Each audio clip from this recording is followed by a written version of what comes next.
Belgium, and other top European football stars. No matter where you are, StarTimes is here for you. You can enjoy all these matches.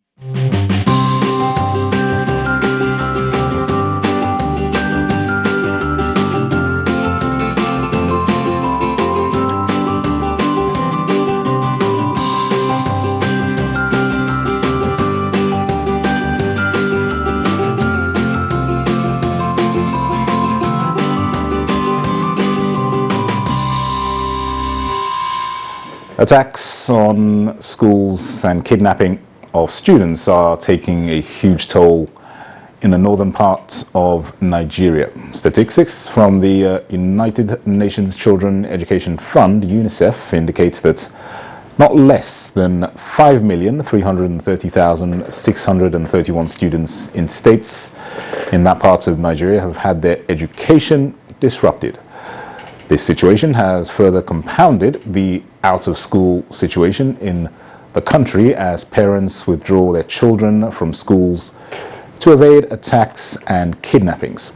Since 2014, when the first mass abduction of 276 school children by Boko Haram elements took place in Chibok, Borno State, there have been many other similar incidents across northern parts of the country.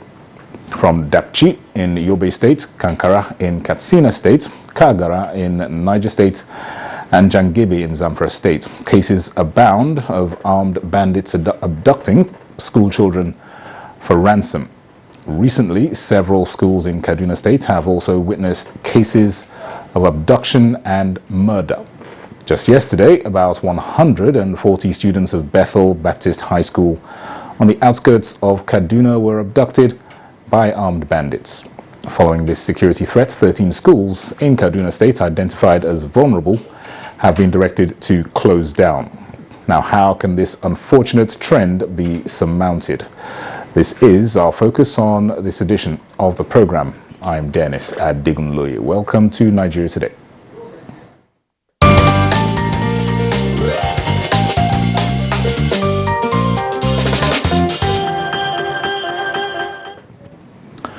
All right, with me in the studio to discuss safe schools, we have a security expert in person of Dominion Adjom. Glad to have you on the program once again. Thank you for having me. All right, you were here a few weeks ago and this very same issue was on the front burner, and now we're seemingly nowhere near making significant progress. Just yesterday, over 100 students were abducted from Bethel Baptist High School, Damishi. Just as your security experts, give us your take on this situation and this latest development. Well, actually, it's really a sad event. It's something nobody is happy about, especially when you consider what the parents of these children will be going through, what the children themselves in the hands of these bandits will be going through. So I know our security agencies have been trying their best to the point of sometimes having to sacrifice their lives. But then I think more has to be done for us to be able to reduce this to the barest minimum or bring it to a total end, because it is already making schools or schooling to become, something nobody will be interested in. Like you rightly said, most parents would prefer to have their children alive than to risk their lives in schools. So I think measures should be put in place, and one of those measures is something I know the parents are already doing right now, which as we proceed I'll let us understand, because it's very important. How is it that over 100, in your view, students can be carted away without any resistance of any kind from security in schools or general security around the premises? Well, I think that can be attributed to the fact that we have still been saying this as business as usual. We are yet to sit up. We are not being proactive. We are not being vigilant. We are not being alert. We just relaxed, and we have these people, like I will always say, these people don't fall from the sky. drop in the school and cut away with this with these children. These people come from somewhere. I'm sure they must cover some distance. And like we learned, some of them come with motorbikes and everything. Motorbikes, of course, you know, they make some noise and everything. Where do they pass through all the way to get to the schools? If we are watchful, if we are vigilant, and we learn to beef up securities, knowing that this is what is actually happening today in our society, you will agree with me that by the time they take off from wherever, they should be cited by one or two persons. That is the reason why we should understand and let everybody within the community to understand that security is a collective responsibility. You never can say whose child is going to be carried away. So whether you're on your way to the farm, whether you are anywhere, once you sight movements that are suspicious, I mean, it is very, very important you relate that to the relevant authorities so that they will be able to intercept them when it is yet early, so that they don't get to actualizing their wicked enterprise. Yeah, when you were here a few weeks back, we talked quite extensively about intelligence gathering and how the community itself has its own significant role to play in combating this menace. How far do you think we've gone in terms of collaboration between the security agencies and the community? Well, I think at this point in time, I would like to let us know that even the parents themselves are becoming very, very concerned. As I talk to you right now, NAPTA, National Parents Teachers Association of Nigeria, are no longer at ease with what is happening, because these are the parents of these children. Because of that, they are currently going into serious partnership with the hunters. You know, we have the Hunters Council of Nigeria today, and these people are ready to ensure that they match these people one-on-one. You will agree with me that most of these armed bandits, they operate with diabolical means and everything and all whatnot. And you know, they say send a thief to catch a thief. Yeah. There are some hunters too who are traditionalists. So this time around, they say enough is enough. What we are having on ground right now, the parents have met with the hunters and said, why must this continue? We're talking about these people operating from the ungoverned space, that is the forest. You are the masters of the forest. And of course, you will agree with me that no bandit from anywhere will know the forest of a particular state, like Kaduna, for instance, better than the hunter within the community, within Kaduna. So we have been able to put together, bringing the parents together, bringing the hunters together to say, look, let's do something about this. Let's do something to complement the efforts of the government, the efforts of the security agencies. And what is that thing we've agreed to do? The hunters are currently recruiting to deploy armed men to schools to take over the security of schools. And these hunters that we will position in schools to beef up security in schools are going to be working in synergy with the hunters within the community, as well as those ones in the ungoverned space, that's at the forest. And all of them together will be working in synergy with the security agencies, so that by the time these people take off from wherever they are taking off, targeting whichever school they are targeting, there will be noticed by one of these groups. And once they are noticed, they communicate to others, and the information will go around up to the relevant security agencies, so that before they even get to where they are headed, they would have perhaps intercepted them on the way or ambushed them, so that instead of them successfully carrying out this wicked enterprise, they will be repelled right on the way. Absolutely, that's definitely a good initiative there. All right, thanks for that. In terms of all right, I'm hearing that our second guest, which we do have, is now available. Shehu Usman Mohammed, Kaduna State Commissioner for Education. If you're hearing me, welcome to Nigeria Today. Thank you very much. All right, just yesterday, over 100 students abducted from Bethel Baptist High School. Just give us an update on the current situation on the kidnap, and update us on any developments so far. Yes, that is true. Students were kidnapped from the Bethel Baptist School. This is one of the schools that we visited several times. We made security assessments several times since the first experience we had in the state. And each time we tried to ensure that we draw the attention of school management on different elements of security that they should look at. First, we normally look at the internal security architect of the institution. We also look at, the nearness of that institution to the nearest security outpost, military, police, and the rest, and also the distance it will take any security people that are intending to provide some rescue operation into an institution. Maximum, we say 20 minutes from the point of, and also we try to look at how secured is the school, is it fenced or otherwise. We also look at the level of awareness of the proprietors, the teachers, and the students, and advise them to do some mock demonstration in case something happened. Many times, you find to prove that they are very prepared, they are ready, but bandits usually change their tactics when they are going in. All the three cases we have in the School of Forestry, in Greenfield University, and this institution, the tactics has been different. The way they do it is different. The approach has been different. It's unfortunate. Just like you heard, we have closed down the school, not only that school, with 11 others that are prone to that.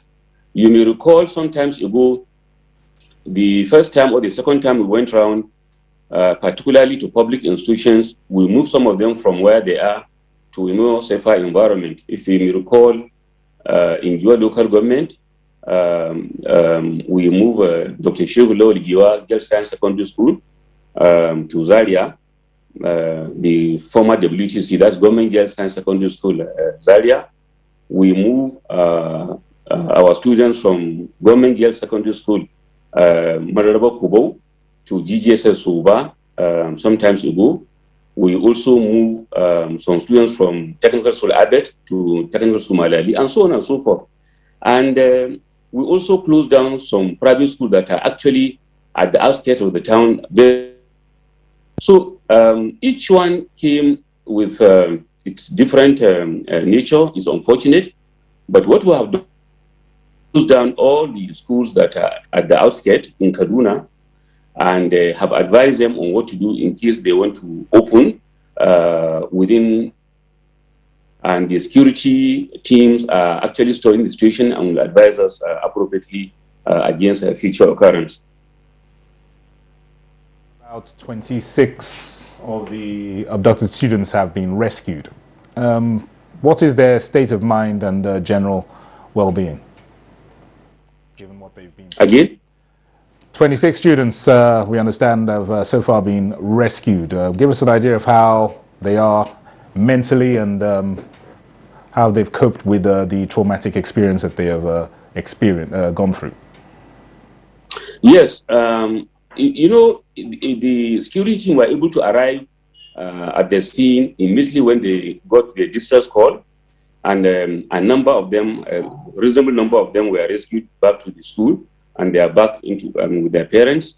And the security have intensified their effort in the search for the rest. They have followed them, and I hope and pray that we'll succeed in bringing them back.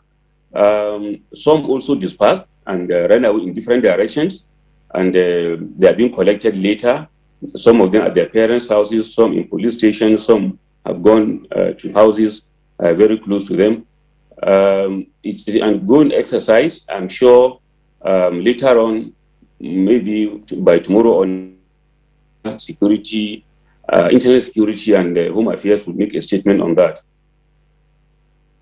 Mr. Shehu, there is clearly proliferation of kidnappings in the north, and schools are becoming soft targets. How, in your view, has things degenerated to such a state there in Kaduna? How? Sorry, the last statement. How do you believe things have degenerated to this point in Kaduna State with all these kidnappings in schools? Why has it got to this point? Well, Yes, there is general trend, and it's on the increase. But it's unfortunate. I think the big to stop people from going to school, and that we will not allow. The issue that has been coming on board is for us to close schools. We will not attack based on its circumstances and the nature it came, and with full advice of the security team who are always on ground. It's unfortunate. It's not only Kaduna State, many states, but what is so critical is for us to understand that we need to do much more than some of the institutions are doing. One key thing I will commend from some of the schools is that not they have they have security personnel in the institutions armed. They also have the school well fenced. But one key institutions to do is to build some observation posts that are from wherever they are. And also we encourage institutions to have community relationship with the communities around the schools, so that any suspected around the school from the communities coming through the community, the school should be alerted to security operatives. And again, we are of the opinion that schools that are completely at the outskirts of towns and very close to forest and bushy environment should convert to day schools and go in the morning and come back when it is still bright in the afternoon, rather than to insist on boarding their students. This will reduce that, because most of these attacks, and if not all, they do it in the night, and they target boarding schools. And I think if they heed this, if they take this advice, I think it's going to reduce drastically around our institutions. We are currently doing a holistic security assessment of all the institutions again for the third or fourth time. And with the advice of the security team, as I said at the beginning, we'll be able to come up again with another strategy. We encourage all of them to find a second solution, plan B, so that they can continue their studies. We don't want at any cost students stop going to school, and because that will be more dangerous than what is happening now. All right, thank you, Mr. Shehu, for that update from there in Kaduna State. You're on to the program Nigeria Today. Stay with us. We'll be right back after this break.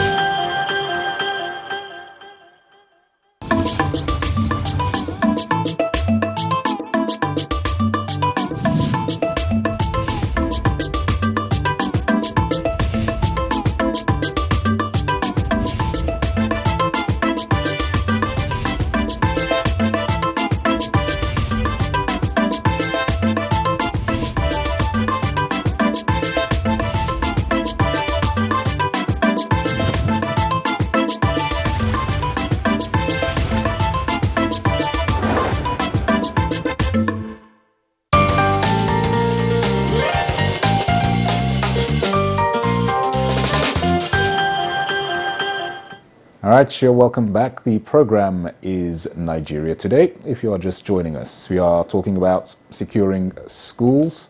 We have Dominion Ajom security experts with us here in the studio, and joining us via Zoom, Shehu Usman Mohammed, Kaduna State Commissioner for Education. Let's come back to our guest here in the studio, Mr. Dominion. The Kaduna State government has always been consistent in its no payments of ransom for kidnapped victims. Give us your perspective on this policy. Well, I think I want to agree with them that payment of ransom will rather make the business look lucrative. Will rather make kidnappers feel, they can continue on and on and on. So rather than encouraging payment of ransoms, I'm of the view that they should rather beef up security, put machineries in place to be able to counter this rather than encouraging it. That's what I think. All right, let's bring that question to our guest on Zoom, Shehu Usman. The Kaduna State policy on no payments of ransom for kidnappings. Give us your perspective on that as well? Our No stand payment, on this no payment of has been ransom policy by the Kaduna State government. Give us your thoughts on that. Our stand on this has been very clear, very well clear long ago, that we don't support payment of ransom to kidnappers. It's like you are empowering them. You are telling them do more, you get more money. What we are encouraging parents to do is to heed to the advice we are giving them. Proprietors of schools should adhere to the security tips and the advice of the security team. We have never supported that and will not support that. We appeal to bandits and their sponsors, wherever they are, to understand that every day may be their own, but just one day will be against them, and they will be trapped. Certainly, they will be arrested, and they will face the wrath of the law. We will not encourage anybody to pay ransom, because if you do that, certainly it's the same money you've given they will use to go and buy arms and continue, and find it very profitable for them to continue. We encourage parents to endure and understand the security agencies so that they will do their best to rescue their children in a very, very tactful and strategic manner rather than to pay ransom. I know it's painful. It's painful when you have your child held with the kidnappers for this. You will assume government is not doing. That's a total assumption, which is not correct. Every day, every hour, every minute, the security teams and government officials are thinking of the best way, the safest way to rescue anybody that is in the hands of the bandits.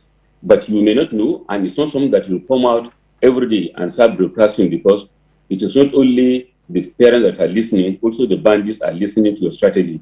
Like what we are doing in school and what we are going to secure at school is something that when people are asking us to say no, there are some information that are for general consumption, but there are some information that are very strategic. It has to be just owned by us. So I want to use this opportunity to employ parents to bear with government and the security agencies never to submit to payment of ransom, either openly or behind the scene, just because you want to rescue your child. It may not be only your child there. There are some other children there that their parents will not be able to do that. And once you do that, you are just encouraging them, and you are making them to say, okay, since X have paid, Y must pay.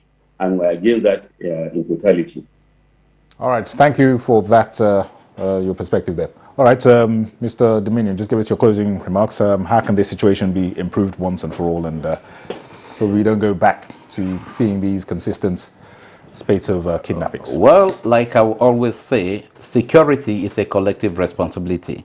So members of the community should get involved more in the community policing. Already the hunters, the vigilante, and others are already into community policing. They should go more into intelligence gathering. They should get to a point that in security we believe that every stranger, until it is proven otherwise, is a suspect. So they should see every stranger they see within their vicinity as a suspect until they prove otherwise. And once they see such people, they should report to the relevant agencies so that those people could be properly vetted. Now, when people are accepted in the communities, landlords, we should have something like landlords association. Before you give somebody a house to live in your place on rent or whatever, you should be able to vet the person, conduct due diligence, know who exactly he is, what he does, why he is relocating to that community. When hoteliers too are admitting people, they should not just target the money they are going to make out of these people. They should know who these people are, why are they here, what are they here to lodge for. They should know. And of course, like it is done in the hoteling system, they have to provide relevant information of these people to the relevant security agencies. They should be able to do that, and the security agencies should not just accept that information and keep quiet. They should be able to know why are these people lodging here, especially when you see them in numbers that are unusual and they are not there for any special or recognized program. They should be properly vetted. That way they'll be able to reduce this. Definitely. All right, Dominion Adjom, security experts. Once again, thanks for being with us on Nigeria Today, giving us your expertise on these security matters in schools. And thanks also to Shehu Usman Mohammed, Kaduna State Commissioner for Education. Many thanks for taking the time to be with us and sharing your perspectives with us. Thank you. Thank you very much. And thanks to you out there for always keeping this date with us. Nigeria Today is live every weekday at 7:30 in the evening. Also watch this and other editions of the program on youtube.com/NTA News 24 Hub. I am Dennis Adigbo.